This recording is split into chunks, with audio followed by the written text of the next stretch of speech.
अस्सलाम वालेकुम दोस्तों, आप सब कैसे हैं? ठीक है। मैं शहजाद। आज मैं आपको दिखाऊंगा कि पाव भाजी कैसे करते हैं। लास्ट वीडियो में मैंने बताया था कि स्टार्टर की कंट्रोल भाजी कैसे करते हैं। तो आज मैंने स्टार्टर की पाव भाजी मैं आपको दिखाऊंगा।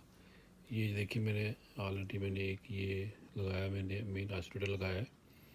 जैसे मैंने इसको बना के एक लगा लिया मैंने आइसोलेटर, और MCB जो भी आप उसको नाम देना चाहें आप। उसके बाद मेन यहाँ पे हमारी आई, ठीक है। जब इसको ऑन किया तो हमारा करंट नीचे आया कॉन्टैक्टर के इनपुट में। एक इधर लगा दिया, एक यहाँ से के बाद इधर में डाल्टा का लगा दिया कॉन्टैक्टर, ये मैंने स्टार का लगा दिया कॉन्टैक्टर, ठीक है। फिर मैंने क्या किया है, यहाँ से मैंने लुक कर दिया डाल्टा के ऊपर, ऐसे देख लें।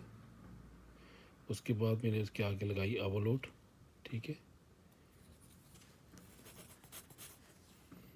ओवरलोड के बाद फिर मैंने नीचे लगा दिया कनेक्टर स्ट्रिप लगा दी मैंने, ठीक है। इधर मैं लिख दिया UVW, ठीक है।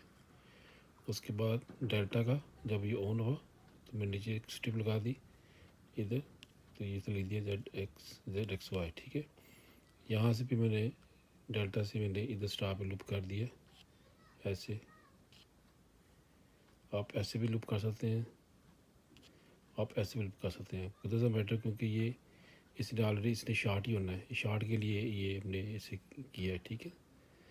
तो उसके बाद जब ये जब ये जब हम पुश को ऑन करेंगे तो हमारा मेन का और स्टार का कनेक्टर हमारा चलेगा। तो क्या होगा, तो यहाँ से हमारी UV भी करंट जाएगा, ZXY यहाँ भी आएगा। जब स्टार चलेगा तो क्या होगा, ये ऐसे ही शॉर्ट हो जाएगा, ठीक है। जब डेल्टा होगा तो क्या होगा, ये कट जाएगा और ये लग जाएगा, तो हमारा करंट ऐसे जाएगा। एक फेस यहाँ से आ रहा है, एक फेस यहाँ से आ रहा है, ठीक है। जैसे यहाँ से रेड फेस आएगा, ठीक है, यहाँ से हमारा ब्लू फेस आएगा। हर कॉइल को दो फेस ही होते हैं, ऑपोजिट फेस, क्योंकि हमारा ईच कॉइल हमारा डिज़ाइन किया जाता है 400 वोल्ट पे, ठीक है। वो आपको मेरी बात समझ लगी होगी। अगर आपको मेरी बात समझ नहीं लगी है, कुछ आपको प्रॉब्लम हो रही है, मुझे ईमेल कर दें, और मुझे मेरे कमेंट्स में, या मुझे आप वो अपना कमेंट्स लिख दें, मैं आपको उसका रिप्लाई कर दूँगा। ओके जी, प्लीज़ मेरी वीडियो को सब्सक्राइब कीजिए और लाइक कीजिए, शेयर कीजिए, ताकि दूसरे दोस्तों को भी इसका फ़ायदा पहुँचे, ठीक है जी।